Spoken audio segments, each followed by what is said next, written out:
welcome to this month's Talk About Covers episode of the show. Today, like we did the last 2 months, we're going to go over a whole bunch of different covers. I was a little bit more varied this month. I went with some Franco-Belgian. I have a few manga that I got after the fact because I didn't remember that I said I was going to cover manga in this show last time. So I added them in. I've got a few independent comics, mostly from Image or some other smaller brands, and a few DC, a few Marvel, a little bit of everything. I tried to really go fairly wide with the net this time around. I'd really like for this to become more of a podcast or a monthly show with a few panelists where I just post a cover and everybody has a discussion around it. That would take a lot more dedication or more. I'd have to have some people who want to sit around and talk about it for maybe an hour or two every month. If anybody's watching this video and would be interested in doing that, leave me a message on Twitter, leave me a DM there or on Facebook or post it in the comments here and I'll try to reach out to you and we'll try to move things in the right direction. We're going to start with a fairly classic one, Astérix le Légionnaire, or Astérix Légionnaire, actually. It's one of the fun classic in the Asterix lineup. It's one of the older ones in the lineup, actually. Tintin probably sold more comics overall because it's got translation in just about every languages. I've seen them in Chinese at one of my at my daughter's friend's house, as an example. But Asterix dominates Franco-Belgian sales since forever. There's 50,000 copies of issue one, which is Astérix le Gaulois, which are printed every year, as an example. Every library will have Asterix around here. You're going to have people asking to just get them for their kids. You're going to have people collecting them. This is probably one of the biggest seller in the world. This particular cover works really well for Astérix le Gaulois. We've got our main characters at the bottom right looking all happy and content with their lives, even though they are part of the Roman military at this point in time. You've got the depressed and the yelling Romans in the back, which is a great representation of what happens in this book overall, with Asterix and Obelix basically breezing through the ranks of the military in a quest to find one of their friends. There's no background, very little backdrop here. Does make that a little bit weaker. I would have had a Roman walkway at the back, maybe a few threes in the back. There's a few different covers actually for this that I have seen, but this is the most common one. And generally, the composition of the cover is the same, but I've seen some with a background. This is a pretty decent cover once you know Asterix. It is very representative of the art that you're going to see in it. Super Nick Cage. I had to bring this one up when I saw it because it looks really, really cool. It's a travesty that we don't have that Nick Cage Superman movie, that it wasn't made. It probably would have been either the most awful thing that was ever done or the greatest thing that has ever done. There's no in between for that particular movie. This particular cover overall is really cool, not only because of Nick Cage, which is a great human being, as we all know, but the back cave background on it is really cool. You've got that tiny little Robin and Alfred in the back. You've got Superman, who looks pretty darn good there. Batman is almost smiling. That's surprising. We've got the dinosaur. We've got the Batmobile. I mean, you've got everything you need on this cover. Do I remember what is this is for? No, I don't even remember that. I think it's World's Finest variant cover, but I can't remember.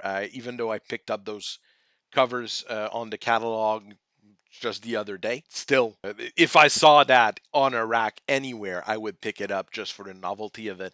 Concrete Jungle issue 1 by Sumerian. I don't know that particular brand or that particular publisher.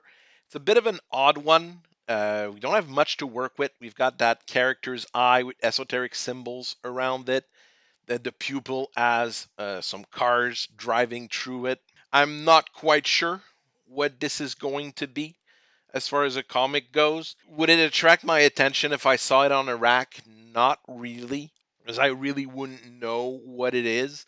This is the kind of thing that I would need someone to recommend it to me for me to pick it up, because from the cover alone and every cover I've seen for that particular series, it's too esoteric. It doesn't represent any characters. We don't have action poses. We don't have a good focus on anything. A lot of it is missing for what I would need or want as far as a comic goes. So this one here, probably not as good. Would it be a good comic? Possibly. I honestly don't know. And the cover doesn't drive me to buy it. Chainsaw Man, issue 1. It's a very strong cover for Chainsaw Man, which is currently one of the big favorite for a lot of people. It's a bit of a, let's say, trashy kind of comic in a way. Not in a bad way, but because it is very rough around the edges, just like a chainsaw. It's really not bad. And this art cover here does give us what to expect in that particular book, more or less, in terms of the action. It is very explosive. You've got the main character in his fully transformed form. Well, probably not fully transformed, but one of his transformed forms. It would easily attract the eye for new readers. It might detract some parents from buying it. Chainsaw Man probably shouldn't be read by anybody under 13, I would say, unless you've got a very good control over your kids in terms of what they watch and what they read. But this is a good cover overall and would attract new readers to the series. The following covers are not as good as this one, as an example. But as a first issue, this is really good. And it really drives people to that particular book. Le Crabe aux Pinces d'Or by Tintin. This is probably one of the most classic you can get. This was basically when Hergé had to switch from really just having page per page publication in newspapers to more long form story. There's a lot of background going on with Le Crabe aux Pinces d'Or, which goes in World War II, goes in everything that was going on in Europe in the early 20th century. So this is a sort of a transitional comic for the author.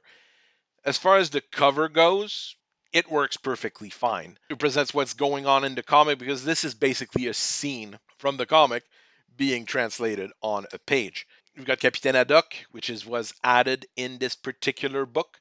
In there, you've got Tintin. The camels don't look the greatest, but they're not awful either. They would be perfectly workable, especially in that day and age with very little reference material and no internet. So it looks like a very basic background and backdrop, but there's a lot of work in there still with how the dunes kind of roll. Of course, compared to a modern cover, it lacks in a lot of things. But as far as a classic comic cover, I would say this is one of the more higher end one, at least as far as action goes and what it looks like. This is one of the books that partially inspired the movie by Peter Jackson. And as I was saying, this is the book that introduced Capitaine Haddock, which became an immediate favorite for all the readers. Just because rather than the very perfect Tintin, he was an imperfect man, which was easier for people to gravitate towards. Beautiful Soldiers, issue 1.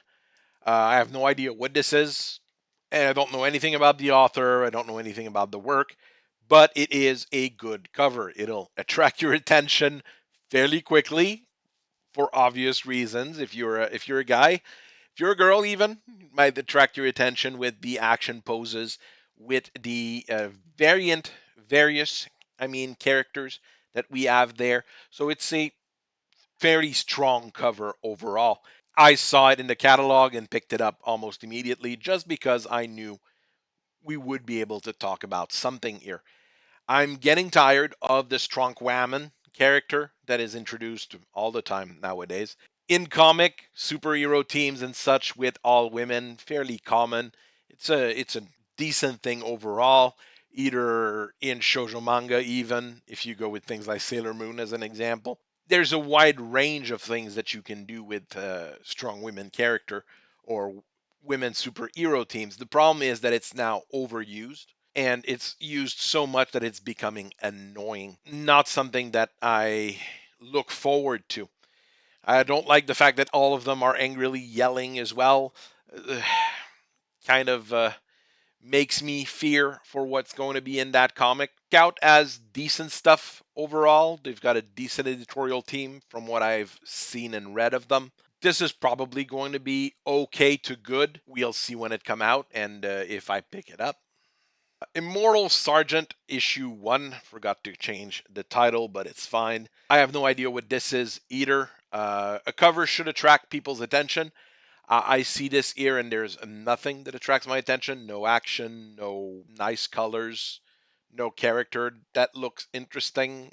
No, nothing, honestly. This looks really, really boring. And shouldn't your cover have some of your best art on it? I mean, the art I see there is really low tier overall. I'm honestly not sure. I have serious doubt that this particular series is any good. Someone might prove me wrong. Someone might tell me that this is one of the greatest piece of character work ever done or in recent time or whatever. But seeing this cover would not make me want to buy this comic at all. And I wouldn't be interested in the series from the looks of it. Fushigi Yugi issue number 1. This is the original cover for Fushigi Yugi issue 1. This is the German version, but I have a French version that's blue. It's baby blue instead of yellow. In the back, I've seen a Japanese version, kind of similar to that one as well.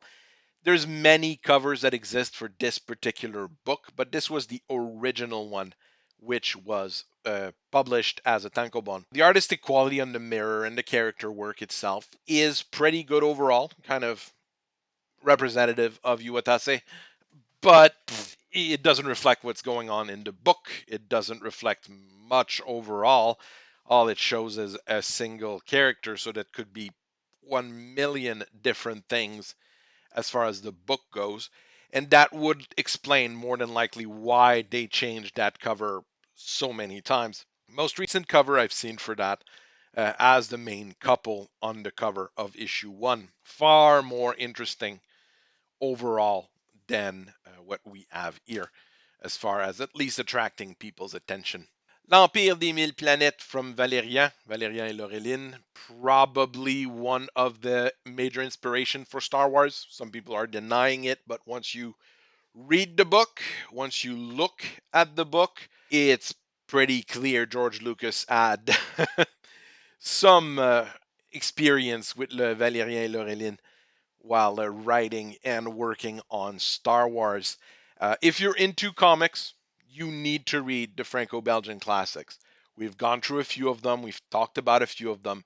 L'Empire des Mille Planètes from Valérian is one that I would recommend everybody reads just for its artistic merit, its story elements, and its impact on culture in general. This is a much better story than the one we had in the Valerian and Laureline movie, which was rather lame, both as a Valerian fan and as a movie fan. Wasn't a very good movie.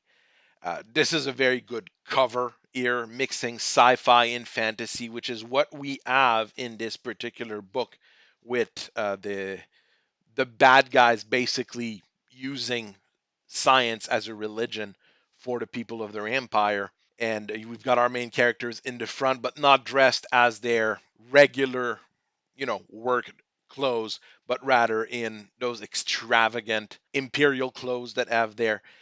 This is a very, very good cover on a very, very good book that if you're interested in comics in general, you should be reading. Gunslinger Spawn issue 24. Gunslinger Spawn cover are generally pretty good. I haven't seen any that are subpar, at least from my reviewing of the different books that I've seen for it. A little bit like Vampirella and other Fap comics like these, Spawn books sell on Spawn covers. The fact that Spawn is our main character and he is central to each of the covers is what's the most important here. And this is really what drives the sales. There's a story behind each of those covers, basically, but a lot of people will buy the covers for the quality of it. I do like the Gunslinger Spawn's a little bit cheaper than regular comics. It's a bit shorter as well, but it's a nice touch here. We've got our Cowboy Vigilante here in the middle with both of his pistols aimed with the, the funny at the top. Very nice action pose, very good looking overward. The only thing I kind of decry is the trigger discipline on the pistol pointing up. It's a very minor gripe, and you have to spend some time to look at it to get the gripe, but it's not a killer issue here. I mean, we're not going to not buy Discover because of that. So overall, very interested in this particular cover. The book themselves, the Gunslinger Spawn series, is good. So it's a good investment, both for the cover and the story itself. Archie Jumbo 343. And in the same line of thing, Archie Comics will remain Archie Comics.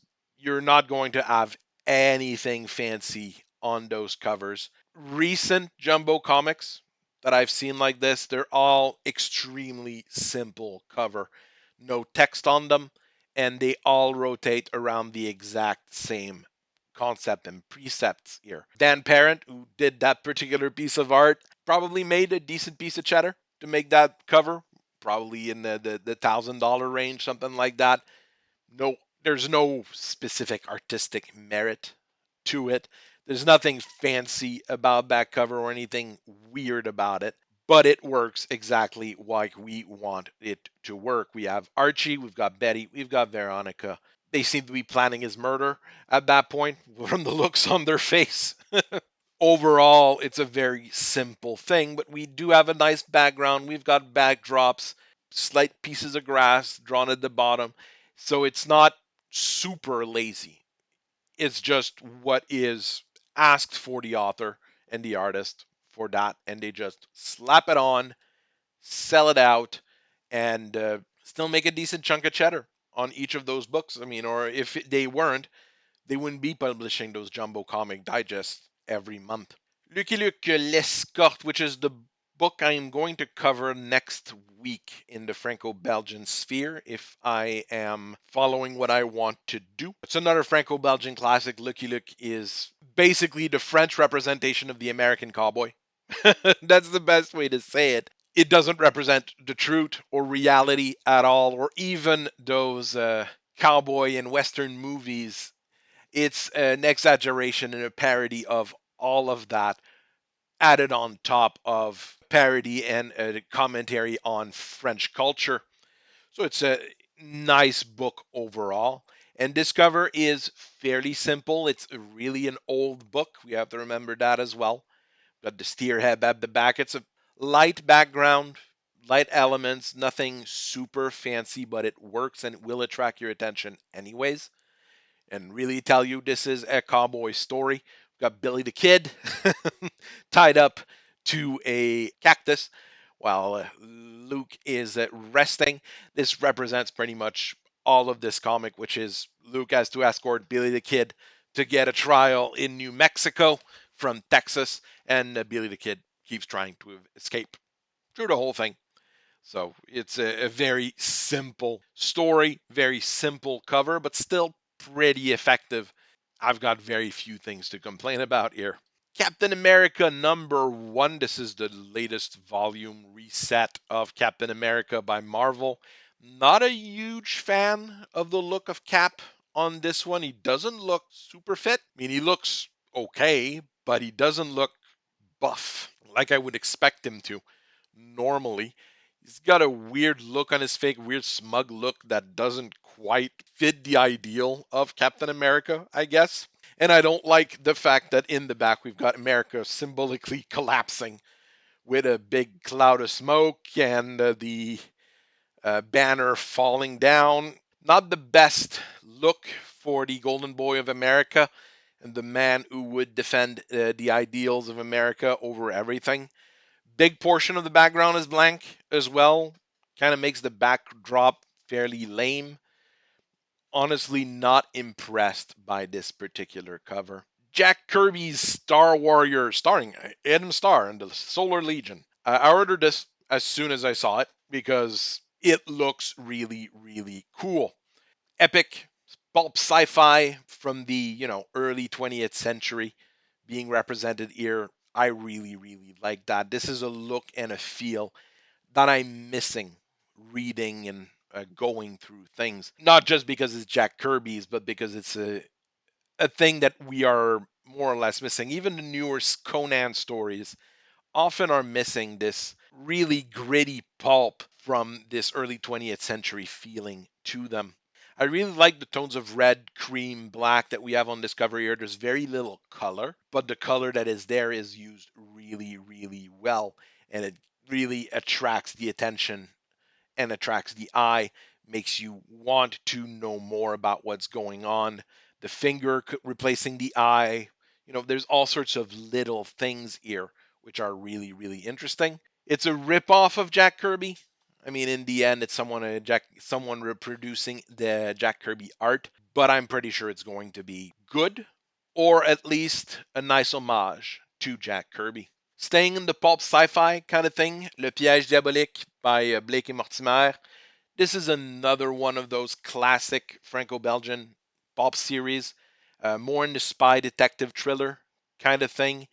It has a far more cartoony look than a lot of the other pulps we looked at, like Bamaran or Torgal, but it's still in the same general family. I've not read this particular issue, but it drew my attention immediately as I was going through the pile of Blake and Mortimer covers, just because of everything that's on there, the weird sci-fi elements at the top, the dinosaur, the peasant revolt, one of our main character in a spacesuit. You've got everything to attract the attention and make us want to read this comic. A very effective cover overall. And if I saw that particular book on a trip out, I'd probably grab it at this point in time. Amazing Spider-Man issue 33. I'm not sure because it says Miss Marvel issue 1 on it, but that's what the catalog was saying for this particular issue. I want to remind Marvel that Miss Marvel is not a thing. She never was and never will be. What if Miss Marvel inspired a generation of heroes? No, she won't, because she hasn't. She hasn't been able to move units. You had to kill her in a Spider-Man book, for God's sake. Not even in her own book. She died, and 2 months later, she's already being revived as part of the X-Men because she's a mutant, inhuman. It makes no sense. I really don't know what Marvel and Disney is thinking here, because Miss Marvel has crashed a video game, she crashed her TV series, she's going to crash the movie that she's in. Maybe not her fault completely for that, but part of it. Here we've got Daisy Duck cosplaying as Miss Marvel. So is Daisy Duck now a Pakistani Muslim? Because that's literally all Miss Marvel is in terms of a character, even though she doesn't act Pakistani or Muslim, but she's a very nice checkbox to have in the list of checkbox. Uh, I don't know.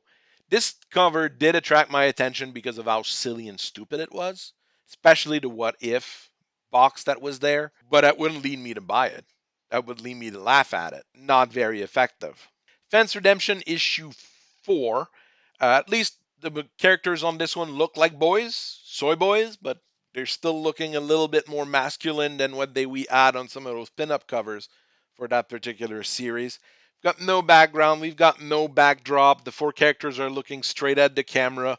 It looks like a study on can I draw different facial emotions? I honestly have no interest in that series. I see the covers and I'm like, this looks lame. Is this an attempt to try to do one of those, sports manga as an American comic? If it is, it's not working, especially since it's only been cleared for 4 issues. I don't know who the target audience is for that. It's probably, impressive, impressionable young women who are looking for good looking boys in comics.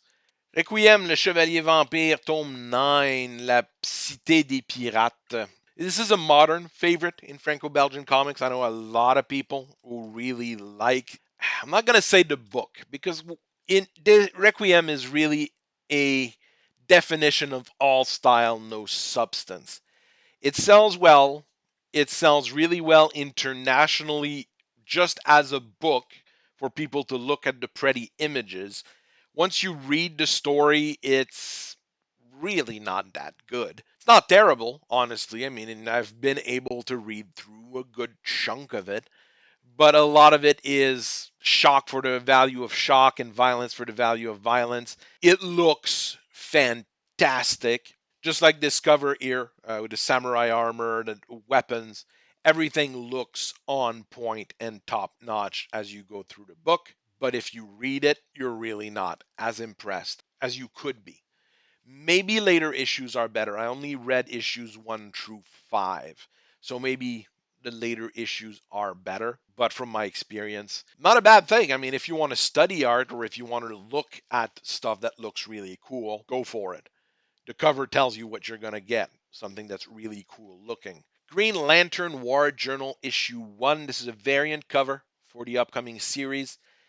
As a primary cover, it wouldn't really work. I don't see this particular working as a primary cover, but as a variant cover, it is very good. John Stewart Green Lantern. I mean, dog tags for the one Green Lantern that's really a military man, as opposed to some of the others that are more all over the place. Knowing that the Green Lantern Corps on Earth has been disbanded, Sector 2814 quarantine right now. Those dog tags would be scary if they were found outside of 2814. There's a lot of things to unpack about those, and it looks good overall, even though the background is just a generic space background that he probably found somewhere online after paying a $20 to license the picture. I do like how it looks overall. Strange New World, issue 1, the Scorpius Run. This is the exclusive cover for Captain Canucks comic in Canada. I don't know why they paid for that. Honestly, if this is what I was delivered as my exclusive cover for one of the biggest comic stores in Canada, I would go back to IDW and I'd say, yeah, can you refund me? Because this looks god awful. The art itself looks bad. It's not even, you know, if it was a copy of the lower deck, sorry, art style, maybe. If it was a copy of the art style we have in the book, maybe. But this is another art style altogether, and it looks very, very lame. The characters themselves look awful. You've got Spock, just go with Leonard Nimoy. You don't need to go with Soy Boy, as an example. I have no idea who the other characters are because they're absolutely replaceable. Strange New World is a trash fire, anyways, with the upcoming musical episode because that's going to sell your series. We've got a low res model of the Enterprise, a low res model of the planet in the back. Honestly, please get a refund on this, Captain Canuck. You're worth better than this, unless IDW just gave it to you guys. Qui arrêtera Cyanure from Spirou et Fantasio. This is one of the harder, hardcore books in Spirou and Fantasio. Spirou et Fantasio is really weird because you've got very comedy and comic humor in it, up all the way to some books like this one, where it's still a caricature kind of style for a lot of stuff, but it's very realistic in terms of the action and how pulpy it is. We've got a femme fatale in there, which is not super common in these types of book. That cover here with her in the front, you only see her legs. Our heroes panicking in the back. It looks really, really good overall.